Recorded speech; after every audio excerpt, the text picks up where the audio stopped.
One day, a young boy set up a sign by the roadside that read, "I want a shoe shining box." A wealthy man walked by and asked him why he needed a shoe shining box. The boy replied, "I want to make money by shining shoes to support my younger siblings and help them continue their education." The wealthy man pondered for a moment and asked, "How much do you need?" The boy answered, 100 yuan. The wealthy man nodded. "I will give you 100 yuan, but you must repay me the 100 yuan within 5 days plus 1 yuan interest." The boy agreed and used the 100 yuan to buy a shoe-shining box. However, business was not going well, and on the first day, he only earned 10 yuan, which was far from his target. Seeing this, the wealthy man approached him and said, "As your partner, I suggest you change locations. The hotel entrance has a lot of foot traffic, and there's a greater demand for shoe-shining services from tourists." The boy followed the advice, and his business started to improve. On the 5th day, he paid back the 100 yuan and the 1 yuan interest to the wealthy man. The wealthy man smiled and said, "It was a pleasure doing business with you. I look forward to our next collaboration." The boy, full of gratitude, replied, "Thank you. I will remember you." 10 years later, the wealthy man, who was facing bankruptcy due to a friend's betrayal, found himself in a difficult situation. At this moment, the boy from that day came to him and handed him a check for 10 million yuan. The wealthy man was astonished and asked, "What does this mean?" The boy smiled and said, "Over the past 10 years, I've been grateful for your teaching on how to be a good partner. Now I own 3 companies, and I want to invest 10 million yuan in you. You gave me 100 yuan, and I'm now returning it, with 1 yuan interest." The wealthy man was stunned, realizing the boy's true intention. That 1 yuan interest was not just a financial repayment, it symbolized wisdom, trust, and growth. This story teaches us that success is not only dependent on financial help. In a remote small town, there lived a mother and daughter who depended on each other for survival. One morning, they had a fierce argument over a trivial matter. The girl stormed out in anger, determined never to return to that loathsome home again. As night fell, the girl came across a noodle stall, lured by the enticing aroma. Since she had no money, she could only stand nearby, swallowing her saliva. At that moment, the stall owner noticed her and kindly asked, "Little girl, would you like some noodles?" Embarrassed, the girl replied, "But I don't have any money." The owner smiled and said, "That's all right. Consider it my treat today." The girl could hardly believe her ears. She sat down and devoured the noodles ravenously. Gratefully, she said, "Sir, you're so kind. You treat me so well, unlike my mom, who doesn't understand my needs or thoughts at all." Hearing this, the owner's expression turned stern, and he said seriously, "Child, I only gave you a bowl of noodles, and yet you're so grateful to me. Comparing me to your mom is truly shameful. Your mother has been cooking for you for over 10 years. Shouldn't you be even more grateful to her?" The girl was stunned, as though awakened from a deep sleep. Tears immediately welled up in her eyes and streamed down her face. She left the half-eaten bowl of noodles and ran home without hesitation. When the girl reached her house, she saw from afar that her mother was anxiously looking around at the doorway. A wave of guilt surged through her heart. She had so much to say to her mother, but before she could speak, her mother came rushing toward her and asked with concern, "Where have you been all day? I've been so worried. Come inside quickly, wash your hands, and have dinner." In real life, we often overlook the preciousness of familial love, taking it for granted. For the things we lack, we complain about the unfairness of life, as if the world owes us everything. In fact, gratitude can be a positive attitude toward life. Cherishing the family around us and being thankful for their sacrifices can make our hearts more fulfilled and warm. In a poor little mountain village, there lived a beggar who had lost one of his legs. Despite having only one leg, He went to the busy city every day, standing at the traffic lights and cleaning car windows for spare change. Sometimes he was met with cold stares and insults from car owners, but he never gave up. One day, he lightly tapped on the window of a car stopped at the traffic light. The driver rolled down the window and asked, "What do you want?" The beggar softly said, "Sir, could you spare me some money?" The driver looked at him, frowned, and replied, "My hands are not in good condition either, but I don't beg. Why do you want money?" The beggar lowered his head and answered, "This is the only thing I know how to do." The driver thought for a moment and calmly said, "You don't even know how to beg properly, but you think you do. You're not a beggar. You just think you are. That's the problem. Go home and think about it.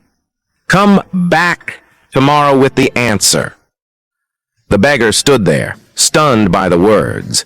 The light turned green, and the driver drove away, leaving the beggar standing by the roadside, filled with confusion and uncertainty.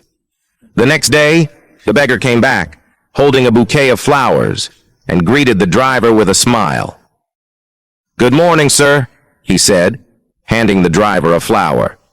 "This is now my job, selling flowers. I picked these from the mountains in my hometown." The driver smiled and said, "Great! You're learning quickly." The beggar was surprised. "In other places, flowers sell for $10, but I only charge $2. The driver smiled and took out $100, handing it to the beggar. "I'll take them all." The beggar took the money, his heart filled with joy. This was money he had earned through hard work, not from begging. A year later, the man came to the beggar's flower shop. When the beggar saw him, he quickly said, "Sir, it's you." The man looked at him a little surprised and asked, "Do you know me?" The beggar smiled and replied, "I'm the person who used to beg at the traffic light.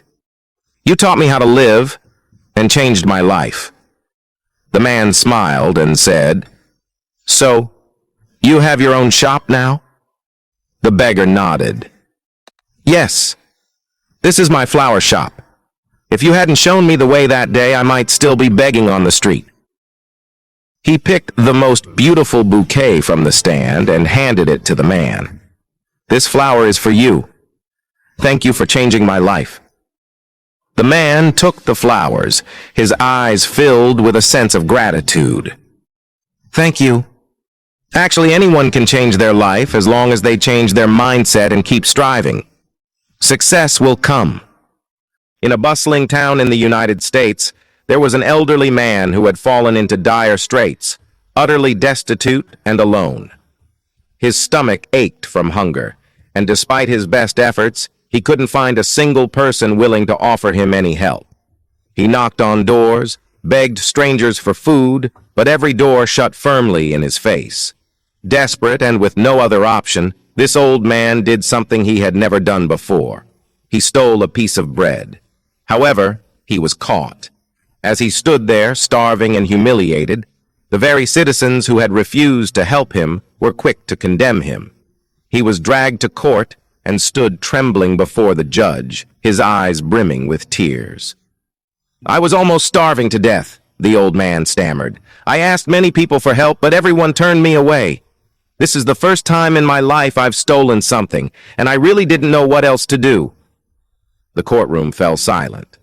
The judge looked at the old man and saw the despair in his eyes, the sadness deeply etched into his face. Moved by the man's story, the judge realized that this case could not be treated like any other. So he made a decision that no one expected. He sentenced the old man to a fine of $10. For someone who had nothing at all, this was a significant sum. But before anyone could react, the judge reached into his own pocket, pulled out a $10 bill, and placed it in the court's fund. "I'll pay your fine," the judge said firmly but kindly. At that moment, the elderly man was granted his freedom. But the judge's actions did not stop there. Rising from his seat, the judge scanned the room and addressed everyone present. "This case is not over yet. In a city where a person has to steal just to avoid starvation, I sentence every person present here to donate $10. There were murmurs in the crowd, but no one dared to oppose. The judge removed his hat and handed it to the bailiff. "Pass this hat around," he ordered, "and collect $10 from each person present." The bailiff moved through the courtroom, gathering contributions from the 48 people present. Some gave willingly, others reluctantly. But in the end, the hat was filled with $480. The bailiff handed the money to the judge, who then presented the entire sum to the elderly man. "Not only are you free," the judge whispered softly, "but now you have the means to take care of yourself." This incident serves as a reminder. No one should have to steal just to survive. The old man, deeply moved by this kindness, could hardly find words. With tears of gratitude streaming down his face, he left the courtroom with a newfound hope, knowing that a simple act of compassion had changed his life forever. Once upon a time, a king went hunting in the forest and shot a leopard with an arrow.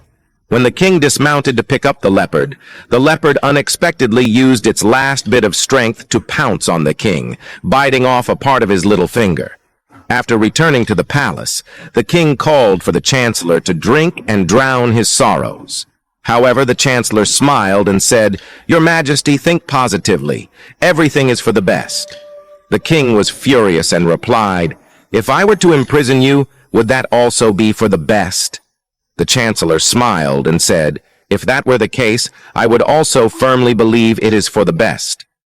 Enraged, the king ordered that the chancellor be thrown into prison. A month later, after recovering from his injury, the king went out alone.